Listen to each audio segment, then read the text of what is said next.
Am I the a-hole for telling a woman at the gym that she's embarrassing herself? Plus update. Original post. I go to the gym a lot. About 6-ish months ago, I noticed a woman I'll call Andrea. That's not her name, but it will be for the rest of this post. I don't know if Andrea started going to the gym 6 months ago, or if that's just when I noticed her. Full disclosure, I spoke to her first, but I had no way of knowing what the result would be. A lot of the machines at this gym have little entertainment systems attached to them that can access local channels. I got on a treadmill and realized the TV on the treadmill wasn't working. Andrea was walking past, and I said, "Hey, do you know if there's an issue with the cable? This TV isn't working, but I don't know if it's just this one or all of them." She said the same thing happened to her on a different machine. I thanked her. That was the whole interaction. A week later, she asked me for some electrolyte powder for her water. I said I didn't have any. She was cool with that and asked me how long I'd been coming to the gym and what I did for work. I answered and returned her questions. She said she was new to the area and worked in private security. We had a few more chill conversations after that. 6 weeks ago, she asked me out. For reasons I won't get into here, I wasn't interested. I declined. She said not to worry about things being awkward at the gym if we don't work out.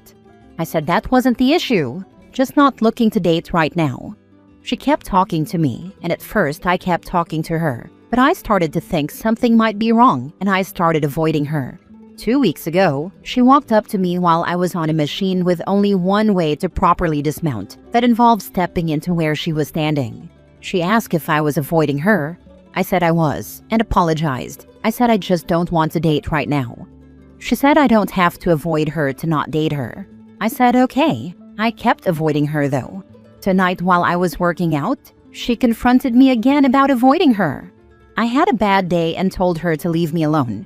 She asked why I'm being such a prick, and I said because I wanted her to leave me alone. I then said that she was embarrassing herself and needs to stop. She put her foot on top of the weights, and I thought she was going to press down on them, so I let go of the bar very quickly, causing the weights to slam and make a loud noise. Several people looked over. She said, "Now who's embarrassing himself?" and walked away. Did I go too far by saying that? Do I owe her an apology? Now for the top comments before reading the update. Come on, don't leave us hanging with the reasons you won't get into. You can be tactful about it. She's just not my type. Even if she was, I don't want to get into a relationship right now.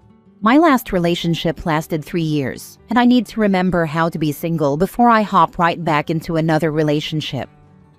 Good for you on taking a breather. Not the a-hole, by the way. She either has severe mental health issues or hasn't been socialized properly.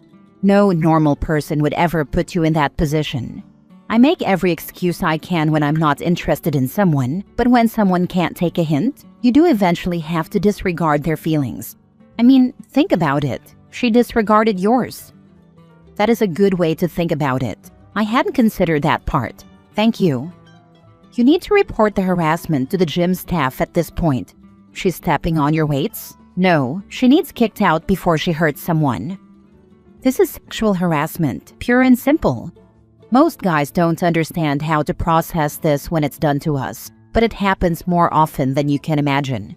Because she may decide to get back at OP and report him to staff, he needs to be proactive and report her right away. Otherwise, he may find himself losing his gym membership as she gets her petty little revenge. She sounds like bad news, and my paranoid true crime rotted brain is latching onto her working in private security.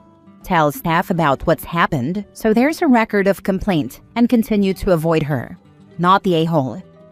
What do you mean? She's a security guard. What's weird about that? Yeah, definitely report her. So if she reports you, there's already a paper trail.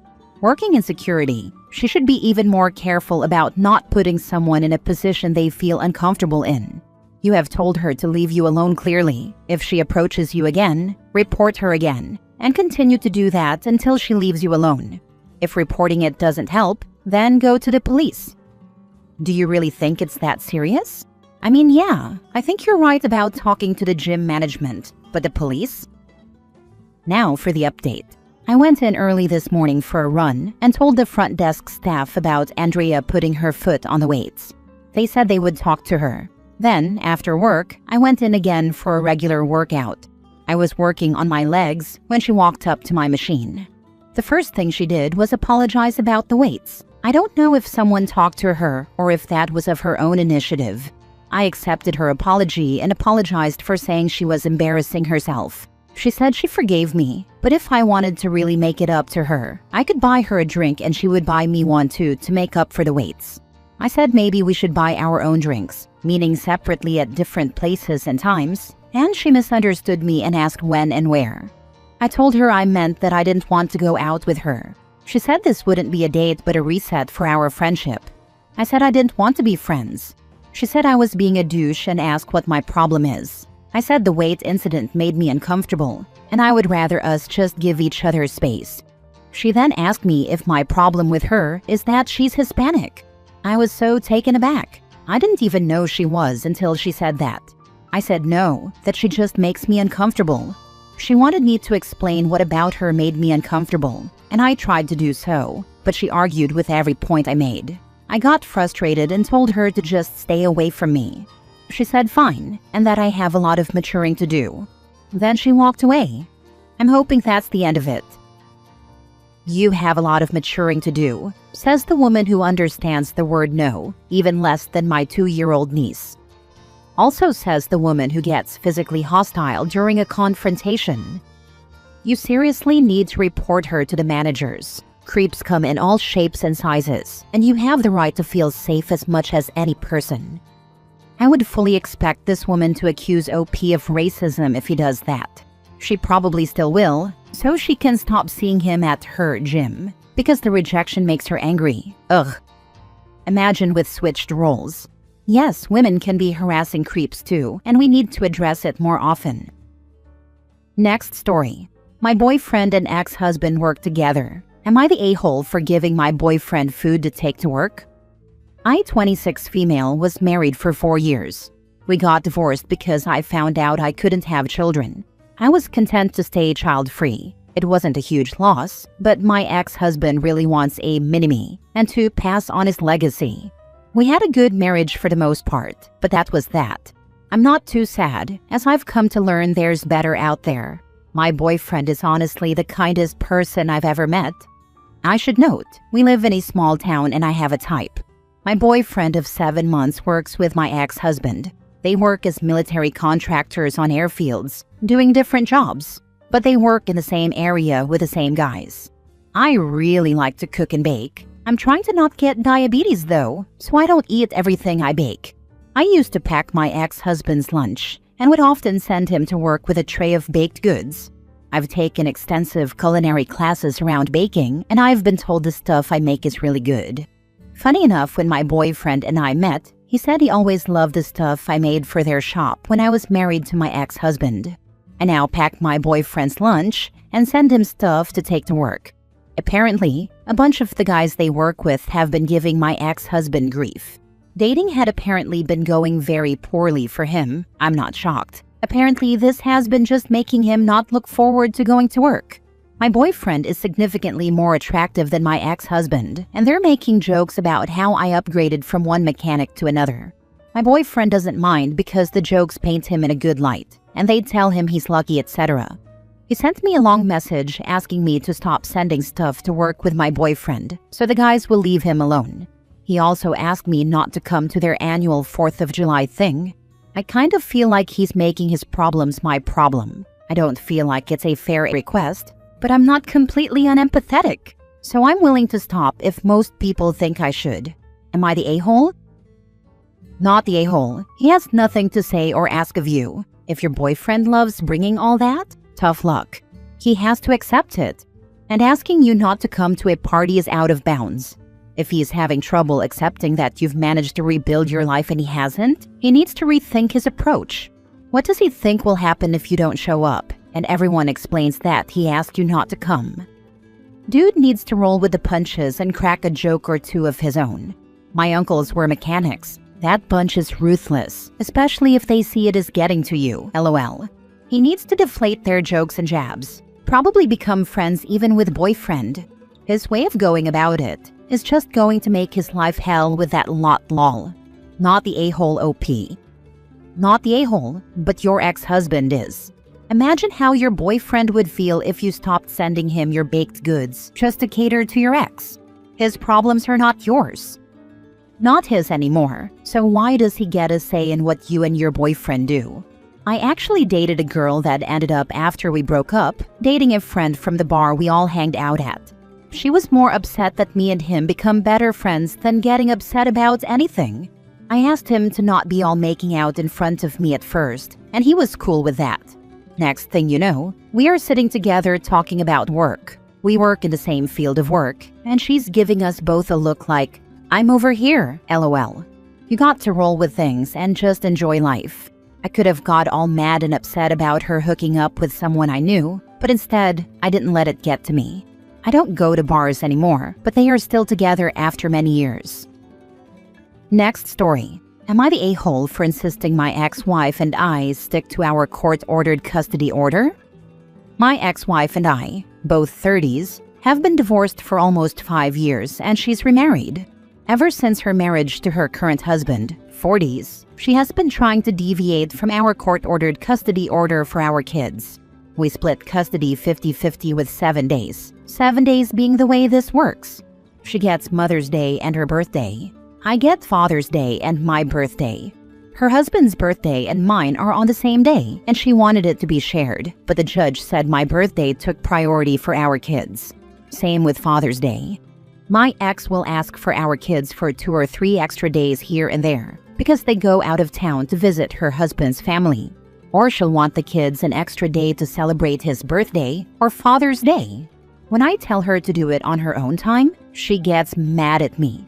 But the one time I was somewhat willing to work something out, she didn't want to talk about making up the time. So I don't trust that she would let me have the time back that I give up. And so, I 100% say we stick to the custody order. My ex has called me all kinds of names for this, and she told me trying to come between the kids and their family is wrong. She's extra grumpy about it because she has a child with her new husband now, and they were visiting her in-laws with a baby for the baby's baptism, and the kids couldn't be there since it fell on my custody time. She wants to go visit her in-laws more and wants our kids there. I told her to do it when she has them, and I was told it was unfair to make her do that. I told her I plan around our schedule, and she is not incapable of doing the same. Her husband also called me a pussy for holding firm on this. He and I do not communicate, but we saw each other at an end-of-school-year meeting and he said it to my face. Got himself removed by school staff for that. Am I the a-hole? Now for the comments. And they were visiting her in-laws with a baby for the baby's baptism, and the kids couldn't be there since it fell on my custody time. Why would you arrange for your child's baptism for a time when you don't have custody? This problem is entirely self-inflicted by the ex. She has 50% custody and can't arrange an event within her time?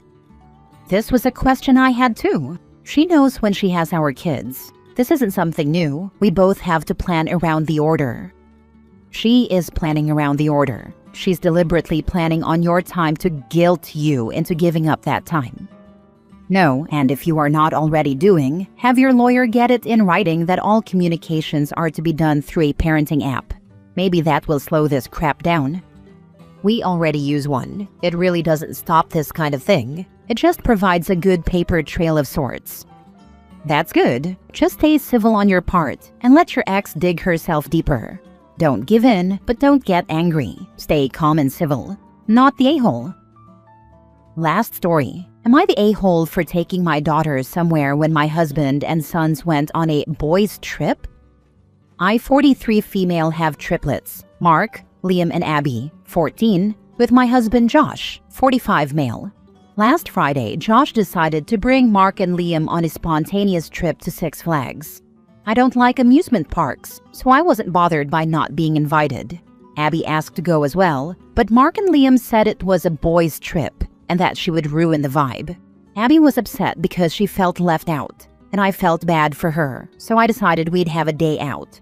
On Saturday, we went to Cheesecake Factory, our favorite restaurant. a local spa, and I let her have a mini shopping spree at the mall that only came out to about $150. I paid for it all since I got a hefty bonus and didn't know what else to spend it on. She felt better after, and we even had a heartfelt mother-daughter moment at Build-A-Bear where we made each other bears. We also had brunch on Sunday, although it wasn't very costly. The boys came home last night, and Abby was excited to tell Josh all about what we did over the weekend. He got mad and confronted me about it, saying I shouldn't have done that. I asked why because he refused to let Abby go in the first place, and he said it was a boys' trip and that I shouldn't get her used to special treatment for not being involved in anything. I asked why it bothered him so much, since I know he'd do it for our sons, but he won't tell me why it bothers him so much. He ended up even trying to take her bear, but I wouldn't let him. He's being cold to me and Abby now, and I'm at a loss. Am I the a-hole? What the heck? Your husband is an a-hole. He's never acted this way before, which is really confusing me. This is alarming behavior, to be honest. If they're allowed boys' trips, why are girls' trips not allowed? Unless he can give a better explanation, the only reason he's against this is because he wanted her to feel excluded. So why does he insist his daughter feel excluded? Does he hate her or something? Is this the first time he's treated her as less than when it comes to all the kids? He refuses to explain why and just says that it's not right and won't explain further. I don't know if he hates her, but I am wondering now, and wondering why would he treat her this way. There have been times before where he'd take the boys somewhere extravagant and take Abby somewhere less than exciting after, like taking our sons camping for the weekend and taking Abby to Denny's to make it up. But she always seemed to appreciate it, so I thought he put thought into it. Now I'm wondering if she was an afterthought to him. Unacceptable. I wouldn't give the boys a choice right now. I would pack up all 3 kids, say we're going to see Tia, and drive. And then have one-on-one conversations with each one about this so-called boys' trip. Not the a-hole, but you apparently married one. You're right, I'll have all 3 of them come with me.